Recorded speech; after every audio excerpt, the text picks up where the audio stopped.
when the two of us were together. Yeah. What about who was there for you the most? Like, it sounds like it was Adrian, or like, and who are you still close to today out of this cast from season 1, 2, 3? I would say that Kyle and I were the closest after everything. We had and always have had a great relationship, and we had our little girls, and she and I lived about 3 streets apart. So during that time, I wasn't leaving the house much. And I remember one night she and Lisa came over and Ken came, and I had dance party on Xbox 360 for my daughter, you know, because since we're stuck in the house. And so she would come do dance party, and Lisa and Kyle had a dance off at the house. And so that's at least one moment that we had a little bit of laughter during all of it.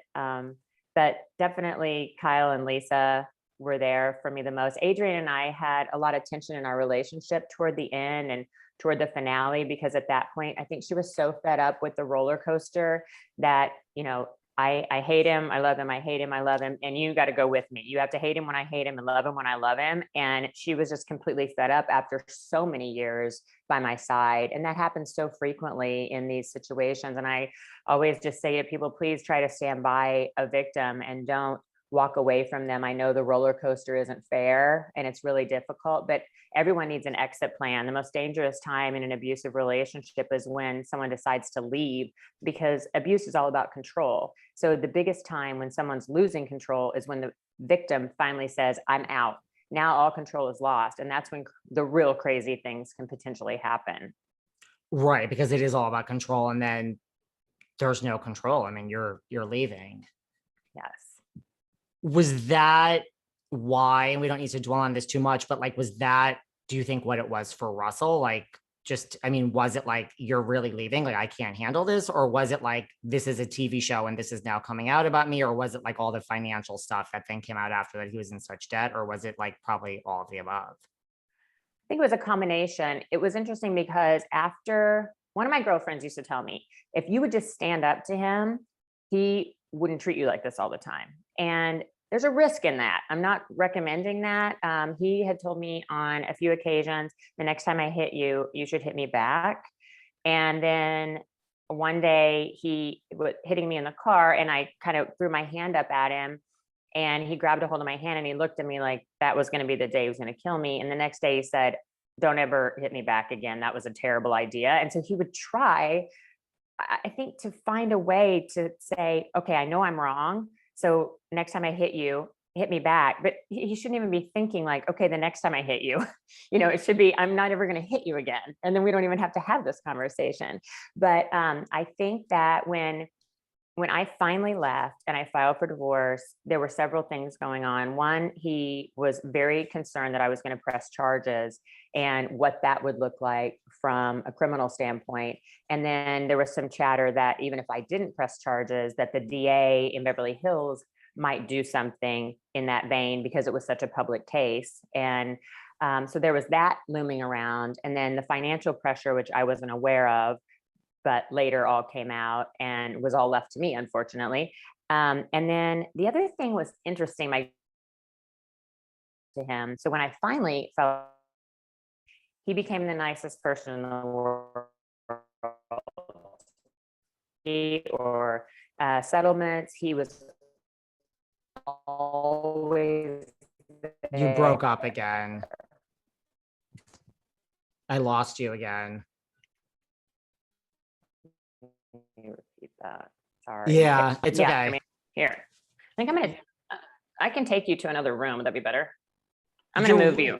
Okay, because you're really good up until like little parts. It's weird. Hold on, let me go in here. I had issues with my computer today too. I don't know why, but I now have a backup Wi-Fi because I have like all these hotspots in my house, and then who knows? Yeah, my internet went down for some crazy reason. I don't know why, but I have a backup internet. It's gone down so many times that I now have 2 internets in my house. So when one goes down, I just have to, thank God, or I wouldn't have been able to do this. Like, it's the best. It's $50 extra a month. I'm like, I should have done this years ago. Yeah, I got some of those little round ones and put them in different rooms, but I don't really think they help. I think I'll take you in here. It's not going to look as good, but it'll be better quality sound. I get a tour of the house now. Yeah, right. I'll take you into the movie theater. Ooh, that's nice. Yeah. But oh, Okay. that's nice. Yeah. So how's the Wi-Fi now? That's good. Say something else for a second. Okay. How's the Wi-Fi now? So I'm literally in the room where the modem is. Yeah, that's perfect. Okay, I great. forgot what did I ask you about? We were talking about why, like what circumstances surrounded the suicide. Yeah. And so when he committed suicide, there were so many things looming out there that I think it was a myriad of things. I wasn't aware of all the financial problems until, of course, I was left with all of them. So I know that was a big deal to him. And then the other thing was he was concerned that I was going to press charges and what the criminal implications of that would be. And then there was also some chatter that perhaps the DA would press charges anyway, whether I did or not, because it was such a public case. But I have to say, after I finally filed for divorce, he had never been nicer to me. And he was really trying to keep me under control to not press the charges. And he was constantly willing to talk about custody or settlements, pretty much anything I wanted to talk about, which is how I ended up finding him. Was I had a meeting scheduled at his office to talk about all of those things leading to the divorce. And when I showed up, he wasn't there. And it just instantly had me thinking crazy things because he was so determined to do whatever I wanted to do in order to make this go smoothly. And that's when the wheels started turning after hours of not being able to reach him. I thought something's definitely wrong. Really? Just because he was being so nice regarding the divorce. And he was such a workaholic, for him not to be in his office for hours on end. And it was a Monday, it just was so out of character. And especially to miss a meeting with me when he was to keep me from legally against him. So that was a real, I don't know, I just had a weird feeling in my gut about the whole thing as the day went on. And then was it because like there's the psychology that there's the control aspect, but also because like the narcissism is associated like with this type of, abusive personality. Like, was it the narcissism of like people are going to find out, like not even the legal aspects of like my life could be ruined, but like people aren't going to love me, like they're going to know the truth. Like, does that factor into like a characteristic of an abuser, like when it's going to be something public or not necessarily, if that makes any sense? I definitely think that the whole case becoming public about the abuse was terrifying for several reasons. He was in the financial industry and most of his clients and people were in Beverly Hills. And he knew that behind all the other financial problems he was having, that he wasn't going to be having clients. I mean, people were going to abandon him over all of this.